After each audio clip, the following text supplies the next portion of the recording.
What is going on, everyone? So I just want to come to you guys Monday morning with some really cool chords to spice up your playing, right? So there are these things called inversions. So what we do with inversions is we take a regular major 7 chord. We've got a G major 7, we've got the G here, F sharp,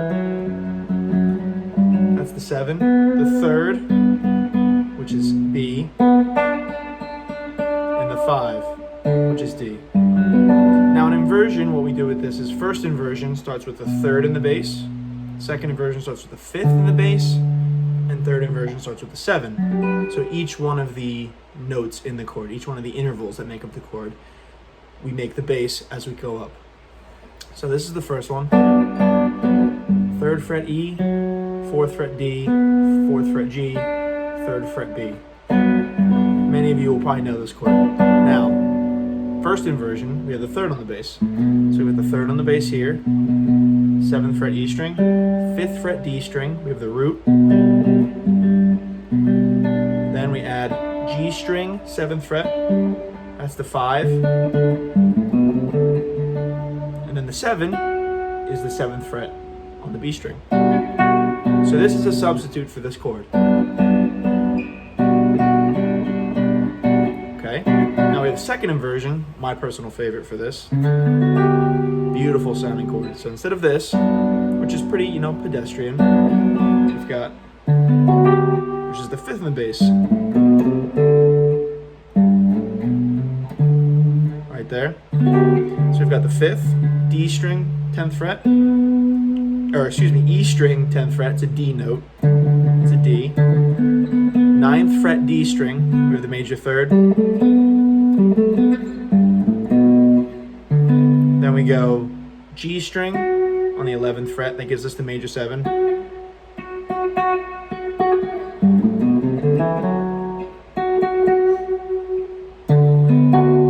And then up top we have the root.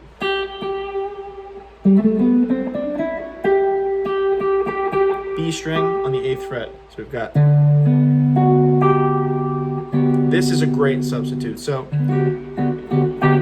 last one, which is the least commonly used, but it's very cool, where we just have the 7 on the E string here on the 14th fret, and then you're barring the 12th fret on the D, G, and B, which gives you just a G triad. 5th, root, 3rd, and 7 in the bass. And everyone's heard this before, right?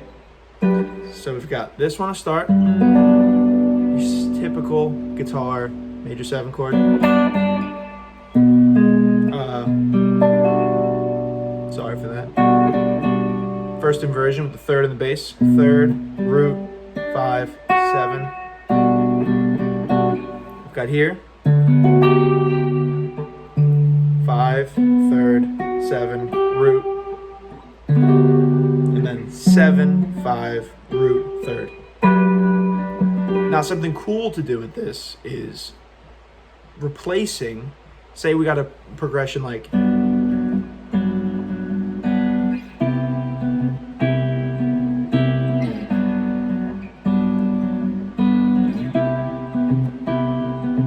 right? Just G major 7 all the way up to the 8th fret to C major 7. So what we do is I like to do this, you take the second inversion of each one of those chords, right?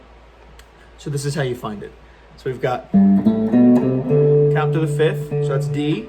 So we use this shape, second inversion, here as your 1. And then since the next chord is C, we do the same type of thing, go. We're in C. To figure out what the second inversion of this is, you go, what's the 5th of C? It's actually G. So we do this shape here. So instead of this, we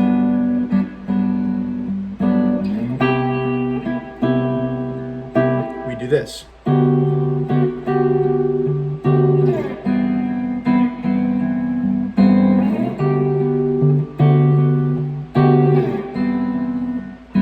And if you loop it, you can get your regular, what you play over G, like G major,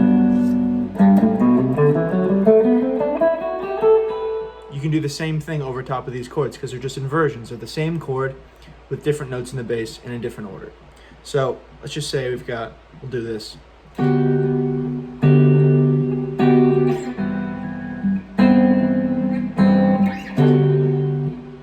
Right? So same thing you'd play with G, it'll just sound more interesting.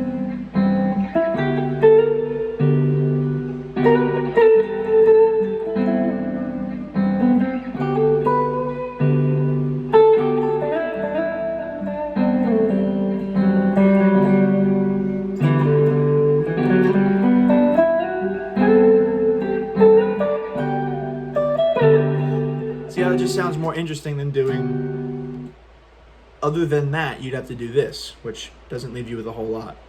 It sounds kind of boring to me.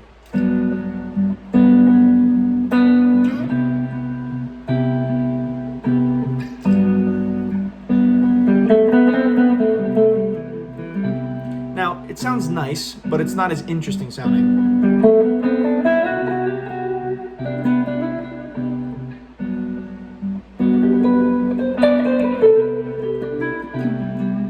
So you get the same kind of feeling, you can play the same melodies over it, but it just gives you a much, much, much more interesting sound to play over.